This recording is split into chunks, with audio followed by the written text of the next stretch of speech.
And I think counseling, mental health is emotional health. They're synonymous. And sometimes having a sage that is trained and has gone down the path a little farther than you in a confidential, not going to spread your stuff everywhere, is great. And I tell people, your counseling session might be 6-8 weeks, and you've got the tools then to kind of go on your own, and you check back in once a quarter or something like that. But some of us have had major traumas in our life, and we might need more than 6 and 8 weeks and somebody just to walk through and us untangle. I look at emotions sometimes as like the Christmas lights coming out of the basement. It's like, they're tangled, and we need to take some time to meticulously untangle them so we can begin to realize, okay, this is not anger, this is depression, this is fear, this is sadness, but it's being expressed as anger.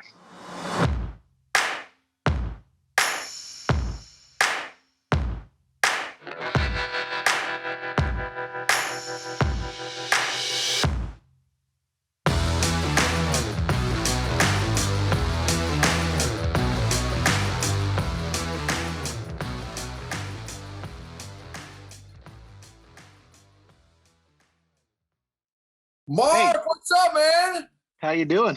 I'm doing awesome. I get to meet the man, the myth, the legend. Well, I'd say the same thing. You're now for you, because she also said that you wrote a book, and I haven't read it yet, so I can't wait to check it out. But it's, I guess, specifically on loneliness. So tell me your story. Tell me your background. How did you end up in the space that you're in? Let's jump into that. Yeah, no, I so grew up in a great Christian home, but my dad was raised by somebody that was kind of, Italian family, right? So similar to the Hispanic culture in some ways, and so he, his dad was not Italian, his mom was, but he was, learned how to stuff emotions as well, and so he raised me similarly, very sensitive kid. If you've heard of the highly sensitive person. Or overexcitability. I had some of those where my emotions were just big expressions, but I didn't know how to verbalize, and so I cried a lot, I reacted a lot, and it was just, go to your room until you figured it out, or or the yelling piece. And so I learned to stuff really well, and 6th grade was bullied quite a bit at my Christian school. It's things that I don't typically talk about, but attempted suicide when I was 12 because of it, and the kind of got my dad's attention, right? And ended up going to counseling together. And the counselor was like, "You've been really hard on your son." He's like, what? Like, I've just been raising him the way best I know how. And so my dad did it at about face, and he and I started getting closer and closer after that. I was baptized actually that next year by him, which was a great, I think, just igniting of my faith, but also my relationship with my dad. But, at that point, I'm like, I want to help people. And so I thought helping people was youth ministry and biblical studies. So did that and went into youth and family ministry for about 4 or 5 years, a small town in Summit County called Frisco.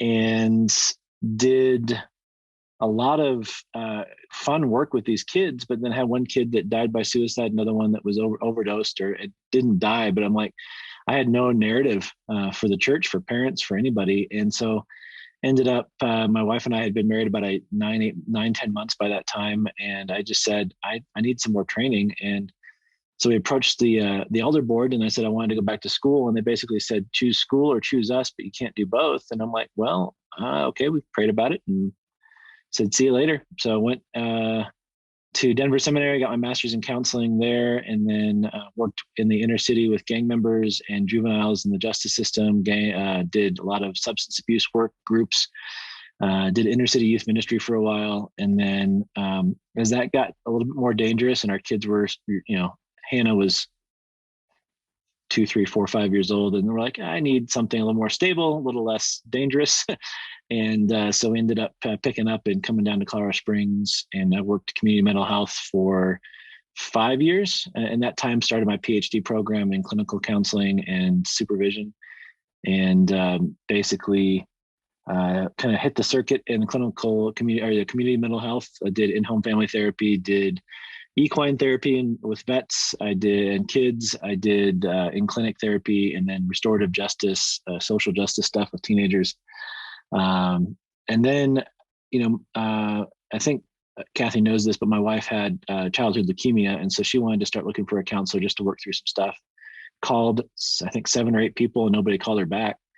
And so we're like, maybe we could do better than this. And so we opened Mayfield Counseling Centers 6.5 years ago.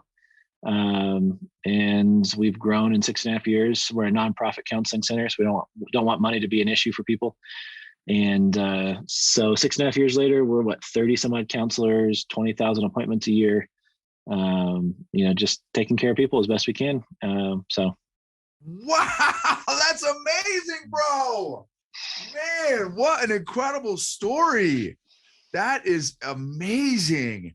To see that arc of how God's been working through your life. And, oh yeah. And just, man, I mean, wow. I've got so many questions, bro. That's amazing. Like 2 years ago, January, I became an accidental author. So like Nav Press reached out and asked if I'd write a book on suicide. And I said, no, nobody'd buy it. So I like 3 nights earlier, I had asked Sarah for her phone, and I outlined just some thoughts I had. And I said, I've got something else though. And I turned in the outline, and it was called The Path Out of Loneliness. And he said, well, let's do it. A different way to talk about mental health, a different way to talk about emotional health. Actually, I'll tell you about my next book too, which is due in a couple weeks or a couple months. But the COVID hit 5 weeks after I signed my contract. So I'm like, okay, God knows what he's doing, and the book came out a month and a half ago. But my next book is called Finding the Beauty in Pain, learning to get to know your emotions, wrestle with your emotions. So we're going to do a whole deep dive in, the biology of emotions, the attachment of emotions. We're going to talk through, avoidance, attunement, attachment, all that fun stuff. And then talk about the integrative approach and how, without learning to be best friends with your emotions, or old friends, as I say, with your emotions, you're not ever going to grow into the person that you're designed to be. Oh man, Mark. Oh dude, this is so awesome. Man, bro. That's amazing. Oh my goodness, bro. I cannot wait to check out those books, right? So love it, dude. Love it. And man, it's so funny again how God works. Funny. Oh yeah. So because I went through 2 years of my life hardcore suicidal, like nonstop. That's all I thought about. 24 as long as my eyes were open, thinking about it till I went to bed.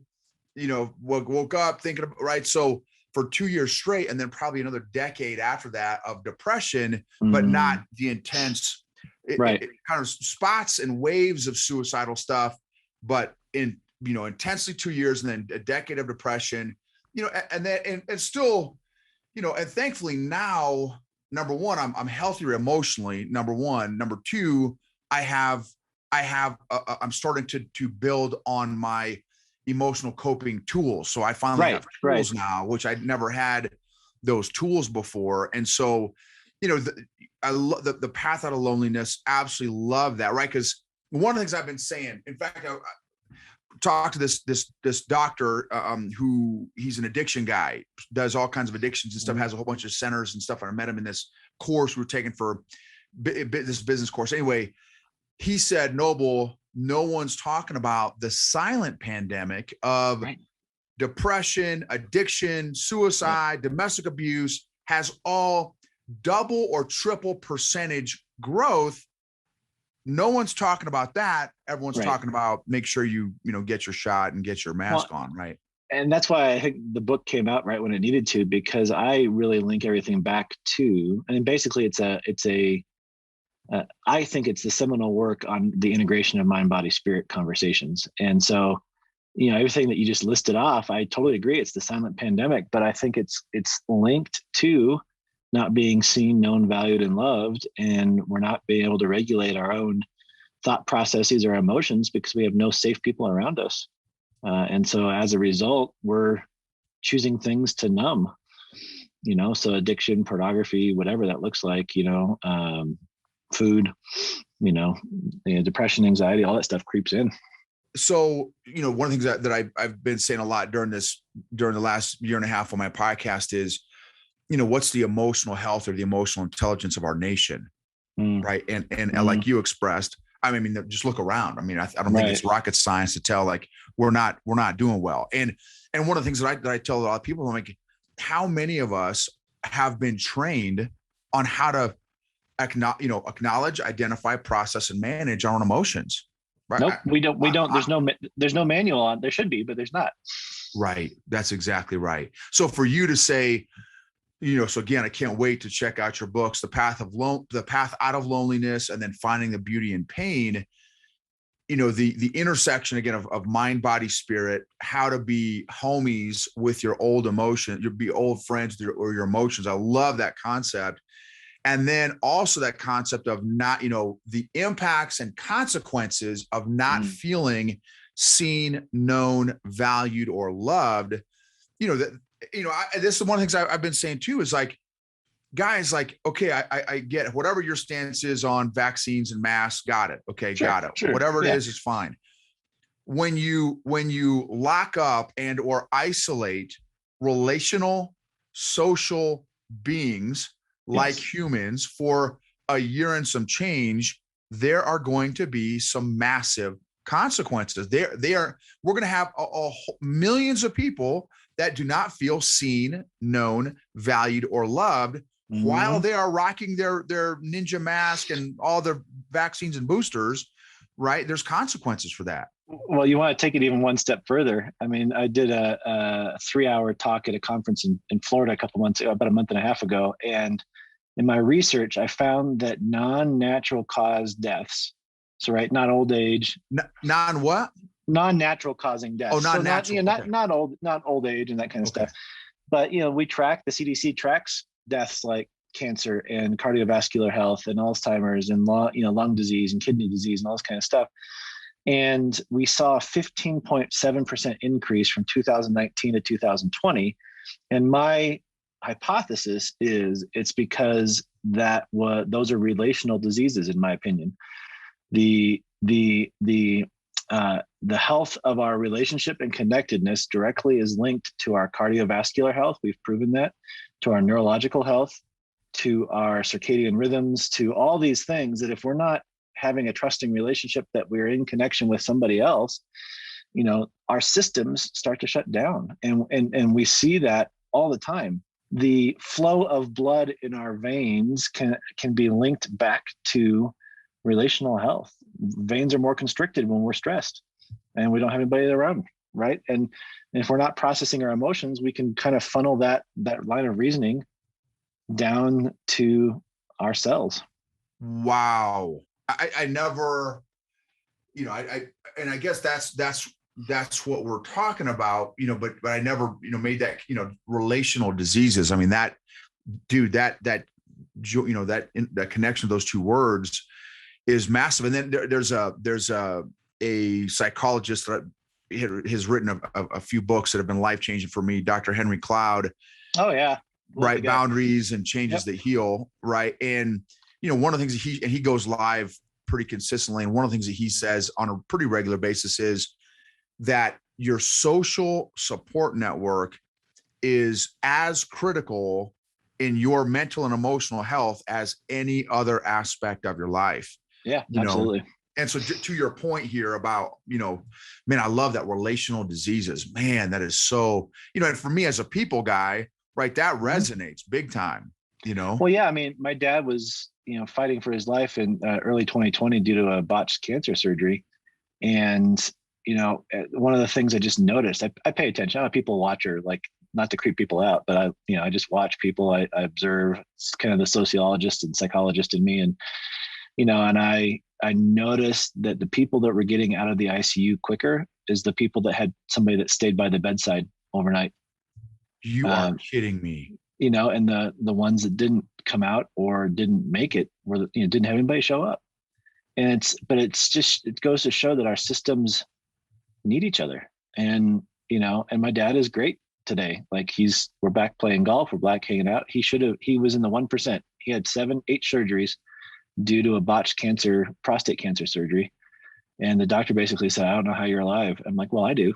I mean, but you didn't ask me. So you're just going through the medical piece, not the psychological piece. But so I think, the fact that we don't know these things, the fact that you're doing, just your podcast is amazing in the sense of we're bringing these things to light. We could start today. Anybody listening could start today and just learn something new every week for the rest of their life and still have tons of stuff to learn. That's right. Well, okay. So let's camp on that for a second. So somebody that either hasn't started and they're wanting to start, or they're new in their emotional growth journey, emotional health journey, what would be some tips, principles, ideas, action steps that they could wrap their brain around? I mean, this is my lens and my lane, so I'm going to go that way for a second. But I think it's important to have somebody that is farther along on the journey than you, being that sounding board and giving you those directions. So that might be a friend. You might have a great friend that's farther along on the journey, but oftentimes we don't, right? Oftentimes we're the ones that are like, oh, I didn't know that this was important until now. And, like your story, I didn't know that until my wife kind of like, hey, get your stuff together. And so, so one of my favorite counselors is Dr. Irving Yalum, and he's just a sage in the field. He's 80 some odd years old, still sees 5 or 6 clients a day, a week at outside of Stanford. But he says sometimes it's okay to have a paid friend. And I like that because I think people have such a misconception around what counseling is. And I think counseling, mental health is emotional health. They're synonymous.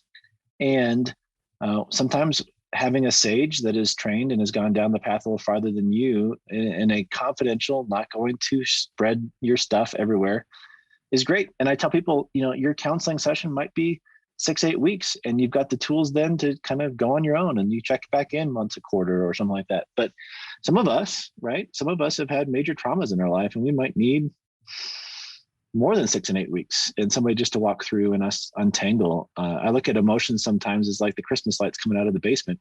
It's like, they're tangled and we need to take some time to meticulously untangle them so we can begin to realize, okay, this is not anger. This is depression. This is fear. This is sadness. But it's being expressed as anger. I love that concept. One of the things that how that resonates is from a different angle. I encourage people, because I've been to counseling probably a year and a half, easy for my first to get me going. Mm-hmm. We were probably every 2 weeks for a year and a half. And then intermittently after that year and a half, in case I got stuck in an emotion somewhere, or I couldn't, like all the tools that I had, I'm like, man, I can't get through this particular emotion or this whatever experience. And so one of the things I tell people, I'm like, the top people in the world, business people, athletes, artists, are they surrounded by SMEs, by subject matter experts, right? Mm-hmm. LeBron James, I've read article. LeBron James invests $1 million a year in his own health. Russell Wilson, quarterback, $1 million a year in his own body, his own health. Tom Brady, $1 million a year, right? And so, and I, one of the things I say is like, look, if the world's greatest athletes and business people and artists and stuff know that they need to be surrounded by people that can invest in them, right? Why wouldn't we do the same thing? If they if they know it's important, why wouldn't we? You know what I mean? Well, I always tell people too, you go to the dentist, right? You get a checkup. You should be getting a physical every year. You get your eyes checked. Like, how is this any different? And it's not, and I think that's where people have, I don't want to be diagnosed with something. Well, most times you won't, but if you do, what if it provides clarity? It gives you words for the first time to something that you struggle with your whole life. And you're like, oh, I'm not broken. I have this thing called depression. And so it's something that I can figure out how to recognize because I've become more in tune with my emotions. I recognize my pattern of downturn. And so I can do some things, 2 or 3 steps down that doesn't take me to the pit.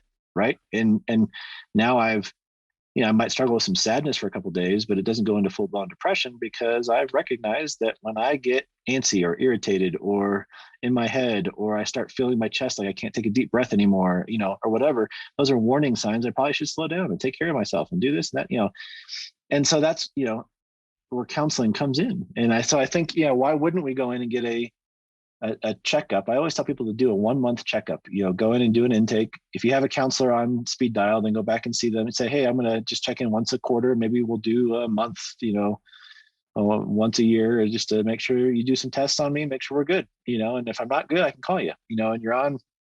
I don't know. It's just an interesting concept when we talk about mind and emotions that people get freaked out. Right. Well, and I also take Brazilian jiu-jitsu, and I've been doing it for 4 years now. It's kind of funny because I'm like the resident grandpa, right? I'm the old guy on the mats in most cases, and get balled up on a regular basis by a lot of folks. I kind of liken it to when I started jiu-jitsu way late in life, and I was terrified. Mm-hmm. Fear of the unknown. I didn't know. I didn't know. Well, I knew how to tie my belt because I had a background in Taekwondo, but I had no idea. I didn't know what an arm bar was. I didn't know what a triangle. I had no idea. And then the grammar, using classical conversations verbiage, right? I didn't know any of the grammar, right? You gotta throw in CC in there. You right? Yeah, that's right. Right. And the same thing. I think that's what I know for me. Like, and I use that analogy because I was the white belt, 4 years ago, and I am intimately I still very much feel like in areas of my emotional health that I'm still a white belt in. And I just remember how terrified I was to start my jujitsu journey. And correspondingly, had I not been thrown into this EQ journey because of an intense family fellowship with my wife, is what I call it, right? And intense family fellowship when she gave me the ultimatums there, I'm like, man, I have to work on this, right? But it was scary because like, one of the other thoughts I had was, how can I be basically in the third quarter of my life and I don't even know how to spell emotions and feelings, right? How do I have no concept, I have no grammar.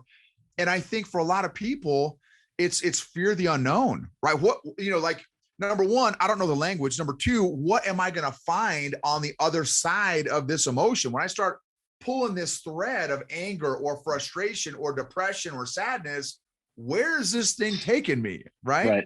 Okay, man, I've got so many questions. So, well, we'll have to grab coffee or lunch and but I want to record it because I want to learn from you, man. Well, we can do more. That'd be great. Because I want to talk about loneliness. I want to talk about some brain chemistry. I want to talk about what's going on inside of us when we experience loneliness. Because I think that this is just my novice, non-ninja Mark Mayfield thought here, but I have to believe that loneliness is an emotion that every single human being experiences at some point in their life. I got to believe that, especially in the past year and a half. Like, I can't imagine someone not having some sort of connection or touch with the emotion of loneliness. Can you kind of unpack what's going on inside of us? What's happening when we experience loneliness, and how do we get out of it? Our definition of loneliness is going to come from our experience of it. And so I think the reason that we haven't talked about it, more readily until this point is that we feel like everybody's experience of loneliness is very different, and so how do we say, well, I'm lonely, and they're like, well, you've got a great family around you, why would you be lonely?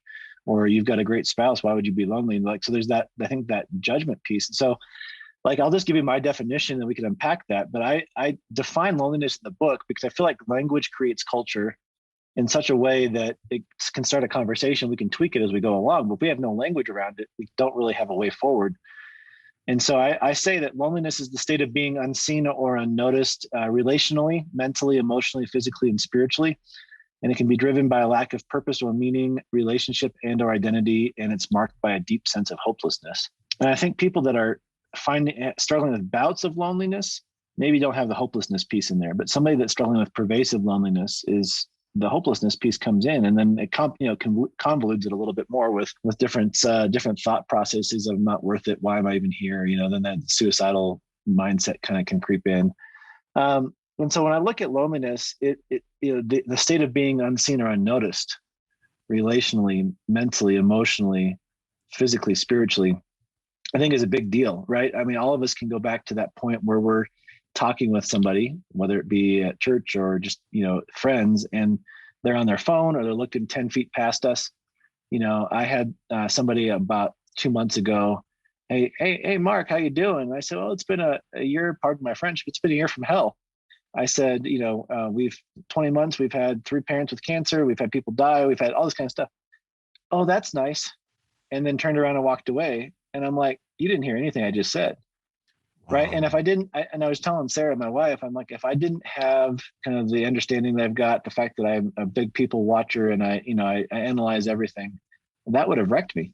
Right. And so I think, loneliness, the loneliness piece is, it might be anger for you. It might be sadness for me. But it's a result of being unseen or unnoticed. Right. And so, when people say, well, how do I help somebody out of loneliness? I'm like, well, first of all, you've got to take a look at yourself. You got to ask yourself, how am I doing? And really go, okay, deep dive in, vulnerable, and I think it comes to your point, Noble, like when you're talking about just the fact of, when I really discovered emotions, it helped me heal physically and, my business and my finances and my spiritual life and all and as a dad and as a husband. And I think that's the big deal is when we start going, okay, people see me, I'm noticed, I'm valuable, I'm known, then I can have the margin now to go, okay, why am I angry? I have the margin now to go, why am I depressed? Why am I sad? If I don't have that margin, I'm not going to go there. And I think so. It's not I had somebody write a review on Amazon. They were mad because I didn't give a formula. And I'm like, well, I'm sorry.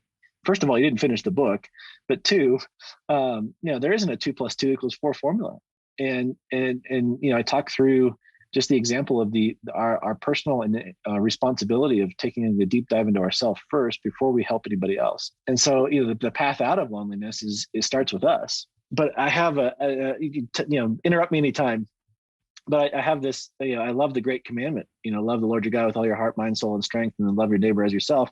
We misread that as the church. We list it, love God, check, love others, check. And if I get to myself someday down the line, check. But if you read it in the Hebrew, the second is like it, is homoios, which means equal to. And we look at, we need to recognize that the scriptures were written in a Middle Eastern Asian reasoning, and so they don't linearize it. It's cyclical. And so if we create that verse in a cyclical mindset, relationship with God, relationship with ourselves, and relationship with others are a bivariant, like reciprocal cycle where the arrow is going both ways, and then the triune God is in the middle there. If we don't take care of ourselves, the cycle goes off balance. It's like a wheel that's flat on a highway. It can't move forward. And so we have to have equal love of self, of others, and of God in relationship, just as it portrays in the Trinity. And if we don't do that, we can't love others well. We can't love God well. And it's got to start with ourselves. And it upsets people. I don't want to be selfish. Like, you got to be a little bit. So okay. So man, that's fire, bro. So you just described like my faith journey. So I grew up, well, actually a lot of different, I kind of had a really interesting, experience of my spiritual journey and stuff like that with my parents and stuff. Anyway, I got saved at an early age, began my relationship with the Lord very early. And I just interviewed a trauma therapist, kind of, she's a life coach / trauma therapist and stuff. And one of the things I told her was, growing up, for me, my personal experience growing up in the church, I had a very negative view of self. Mm-hmm. And, oh man, I can't think about myself at all. Right. Cause it's, Philippians 1, think about yourself, do not think about yourself greater than the others, or, think about others, however that, I'm misquoting that, but anyway, it's in Philippians 1, I think maybe it's 4, but anyway, John 3:30, right? I pray that you would become greater and that I would become less. And all the different verses. Right. And and I'm great at perverting God's word, man. Great, right, at twisting. When I was in my suicidal depression states, man, I could give you all the verses of why I was condemned and God hates me and God doesn't, sin separates me from God. And because I'm a sinner, God, right. Follow that logic. Right. So, hey, God doesn't love me. He's pissed because I'm sinning and I'm a sinner. And so, right. So, you know what I mean? And so, and I think the church sucks at this area of them. I've heard, dude, and I've been going to church, bro, since just about I popped out of the womb. I have heard one church in 4 decades talk about emotions for 4 weeks. One church for 4 weeks talk about emotions. And I have been to church thousands of times. It's an area that the church, I just think, is just terrible. And I don't know, maybe you know why that is, but man, it's because the other thing too, I tell a lot of Christians, right? Noble, right. You're kind of sounding like psychobabble, like, oh, new agey. Like, no, dude, there's nothing new agey about emotions. God gave us emotions. Jesus wept for the sweet love, right? I mean, look at all the emotions in the Bible.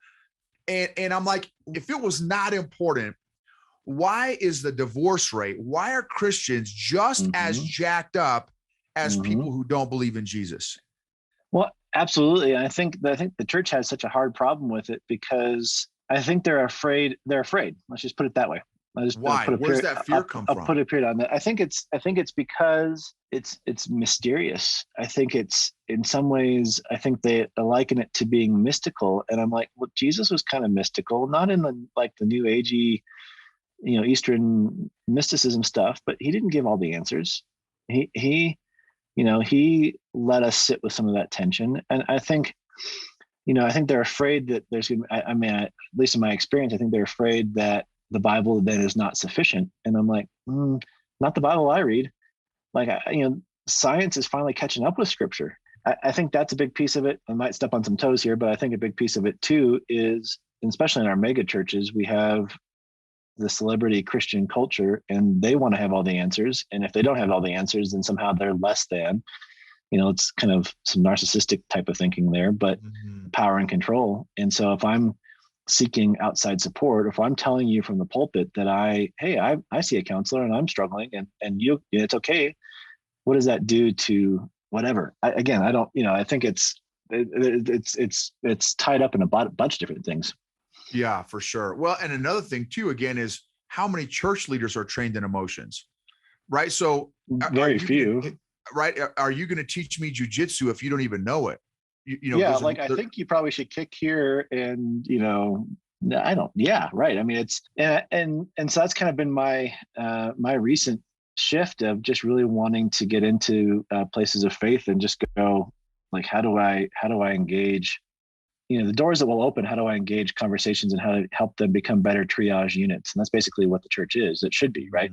Is this triage unit of care for the lost, the hurting. And I think I really feel like let's read the Beatitudes through the lens of the poor in spirit being those that are struggling with mental health and emotional health. Let's look at Isaiah 61. I mean, I've got it tattooed all over my arm. Let's talk about the fact that, what the brokenhearted, the poor, instead of looking at that as a physical thing, it is. But what if we look at it from a place of our emotions and our mental health? And that's the church's job too, is to come alongside and redeem the lost in that way as well. Love it. Suffering.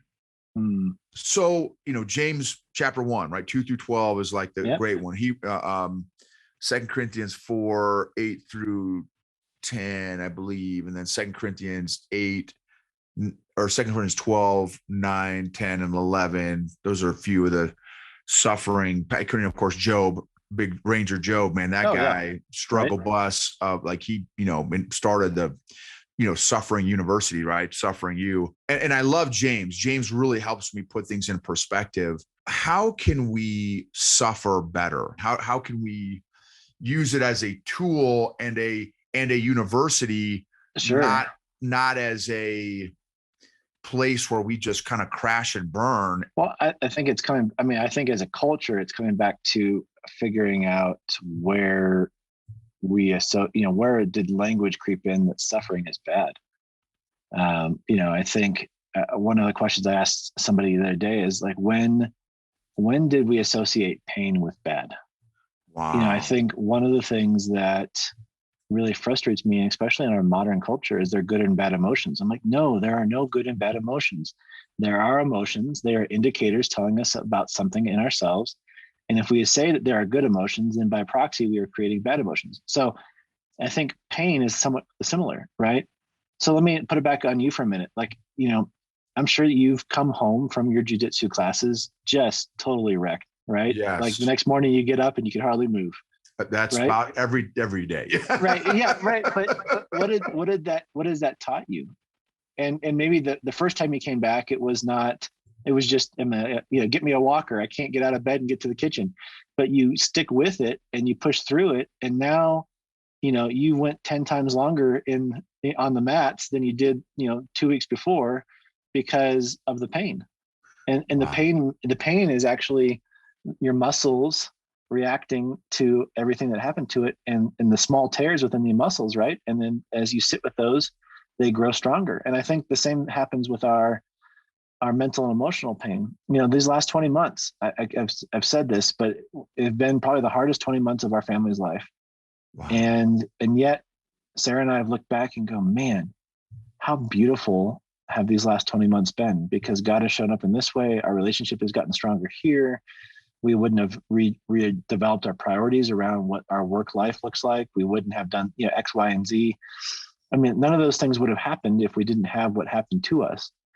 And I think, at least in my opinion, and we could break this down further later, is that the only way we can grow is through suffering. And that really ruffles people's feathers. No, dude, I are you kidding me? Like, ruffle them, bro. I love that, right? Because again, it's in my military background, I cannot get I'm going to say it's and again, I'm only 4 years into jits, right? But I would argue that it is impossible to become proficient at jujitsu by watching YouTube videos. Oh, sure. Or by, watching it on TV, or by watching jujitsu tournaments. I will never become proficient in the art of jujitsu and all the corresponding mental and emotional and physical benefits of jujitsu if I don't actually do it, which by definition means suffering in jujitsu. Right. And in James 1, again, 2-12 there, blessed are you. Well, that's Matthew 5:11, where he says, blessed are you when people insult you, persecute you. James 1:2, consider it pure joy. Joy. Yeah. Right. Consider it pure joy, my brothers, whenever you face trials so many times, because you know that the testing of your faith develops perseverance, and perseverance, character, and character, hope. Right. And you just, and we've got a close friend of ours whose son, 7-year-old son, was diagnosed with child lymphoma cancer when he was, 3 months, 6 months old. So they've dealt with that for 7 years now, basically 7-8 years. And she has a different understanding and perspective on life than most people do. Yep. Because for her, every day, for the whole family, right? Because there's 3 kids. For that entire family, they have a very different worldview than most people because of their intimacy with suffering. When it's a child too, it's a whole nother, in my opinion, that's a whole nother level. Different level. Yeah, absolutely. Yeah. I mean, I think our culture would be focused on the important things if we would all embrace pain and suffering and differently. And I think, the tribalism that has risen out of definitely these last, 4 decades, but most recently in the last decade, it's pitting each other against each other. It's the you versus me, us versus them. If you're not pro-vax, then we're not talking. I can't tell how many people have come into the office that are like, my husband wants to divorce me because I didn't get the vaccine. I'm like, seriously? Like that just blows my mind, right? But there's a deeper issue there, right? And so let's go there. And and typically it's a good outcome. But I think as a society, people want to know the cure. let's unleash you and I at Congress, and and let's let's sit down and have some hard conversations with these people. Right. Well, so yes, the other dynamic at play, and again, this is another conversation, of course, is Ephesians 6:10-20, right? The whole spiritual warfare. So yeah. That's definitely, I think, that's how I have to try to understand this, some of the stuff that's going on. And then also, so that definitely I feel spiritual warfare, but the other dynamic is, again, when you have a nation that collectively has a very low EQ, right? Yeah. Very low emotional awareness, emotional management tools. It's literally, this is the analogy I use. So one of the questions that, because I've been working with folks, emotionally intelligent leader development coach for, corporate clients and stuff that. And we have a membership and stuff. And one of the things that's been a really interesting dynamic from some of the folks that have been in our course and our membership and stuff and our clients, Noble, what do you do? Okay. So, hey, Noble, man, I'm growing. I feel like I'm finally growing emotionally and all these different areas of my life are changing. How do you deal with people with low EQs? Right. It's a new tension that they weren't aware of before, because like, you're as emotionally clueless as I am, right? We can go off in our ignorant bliss, bumping against walls and hurting each other and not thinking anything of it. But as soon as your eyes start to open in terms of you get healthier emotionally, it's like, oh, wow. Like now I that person is a narcissist, or that person has some emotional injury that they clearly haven't gotten over. And one of the things that I tell people, I'm like, look, when you're dealing with someone that has a low EQ, and something that's helped me out is I just have to, in my mind, they are literally an emotional 5-year-old. So how would I treat would I be mean to a 5-year-old? No, I wouldn't be mean. I'd be understanding and compassionate, because emotionally, there are people that are walking around all around us that are 5 years old, 3 years old, 7 years old, 10, and so that helps me to have some empathy to people nowadays. Yeah. You know what I mean? Yeah, that's huge. Yeah. I mean, when I sit with my client or my staff, I don't do this much anymore because I don't do a lot of the day-to-day, but I used to just go, okay, thanks for telling me their chronological age. How old are they emotionally? Ooh. And I teach that all the time in my human growth and development classes at the university I teach at and all that kind of stuff. Cause it's like, we just, what you see is not what you get. And we could, and I think if we were just to even teach that, and I teach that to pastors all the time and church volunteers and leaders all the time, going, you might have somebody come into your doors that looks like they're a 40-year-old man, but they are a 13-year-old teenager because of some trauma, because of Arrested Development. People always joke, where'd that show come from on Netflix? I'm like, it's psychology. Arrested Development is actually a true thing here, and somebody capitalized on that. It's a pretty funny show, but right, that's exactly right. Okay, so I am so excited for people to hear this episode and for our future, hopefully our future collaborations and things that we'll be able to do together. How do people find you, follow you, keep, your website, your books? Can you mention those all again for us? Yeah, absolutely. Actually, my new website just launched 2 days ago, drmayfield.com, drmayfield.com. And you can get a link to my book under the resources on Amazon there. I've got another book that's a free download called Help My Teen Is Self-Injuring, a crisis manual for parents. And then you also have a link to our podcast there, The Therapist Invitation. But then also you can follow me on, at the Dr. Mayfield on Facebook and Instagram. I would love to continue the conversation, grab some coffee, or lunch or something like that. But this is great conversation. I think that, I love the book, the Path Out of Loneliness. The Finding the Beauty in Pain will not be out until 2023. Working on that currently. So my first manuscript is due in January on that one. Okay. Got it. Yeah. Thank you so much, Mark. I'm so excited for all the work that you have been doing and are continuing to do. I'm excited to continue. Proverbs 27:17 is iron sharpens iron. So big Mark Mayfield sharpens me. So I totally am excited to continue to learn and sharpen my sword here, and my, continue my own growth journey. And just Thank you so Absolutely. much for your time, Mark. I really appreciate it. No, well, it's been great. Look forward to meeting you in person.